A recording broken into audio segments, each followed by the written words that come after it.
What is going on, Wastelanders? It is me, the Lone Vault Wanderer, with a follow-up Fallout 4 video about the character system in the game.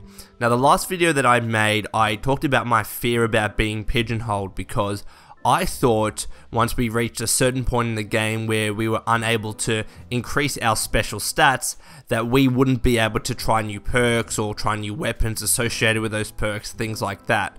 Well, it turns out that I was actually wrong in my analysis and I got some facts incorrect, and I'm going to happily admit that now and express to you guys the true state of affairs of Fallout 4's system and the special attributes in particular. So where did I go wrong? I went wrong in assuming that at a certain point we wouldn't be able to increase each individual stat of the special attribute system. Now, I assumed this incorrectly because I misinterpreted this particular paragraph on screen right now, and in particular this sentence which says that number also includes a top level training perk for each special, so you can essentially skip a regular perk and raise the special by 1.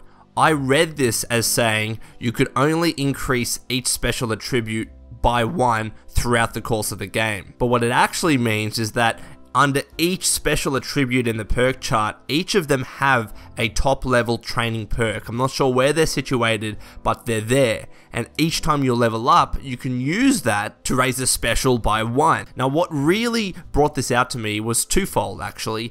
It was a lot of people's comments in my last video pointing out that I made an error, and I admitted that I was genuinely confused, so I went to the source. And I asked Pete Hines on Twitter, "Hey Pete, just a question, are we able to level up all special attributes to 10 if we keep playing long enough in Fallout 4? Pete Hines responds with, "I believe so. What you do with your points when you level up, you could only increase your specials every time." So according to Pete's understanding of it, now given he's not directly involved in the development, but of course he knows a lot about the game, but he's still stating that "I believe so," and it's not a clear yes. But in any event, he believes that yes, eventually, once we keep playing in Fallout 4, we are eventually able to raise all special attributes to 10, which obviously means that those more exotic or harder to obtain perks, which you need a higher special attribute stat for that particular attribute, eventually you can get them all to 10, therefore eventually you can obtain access to every single perk within that particular special attribute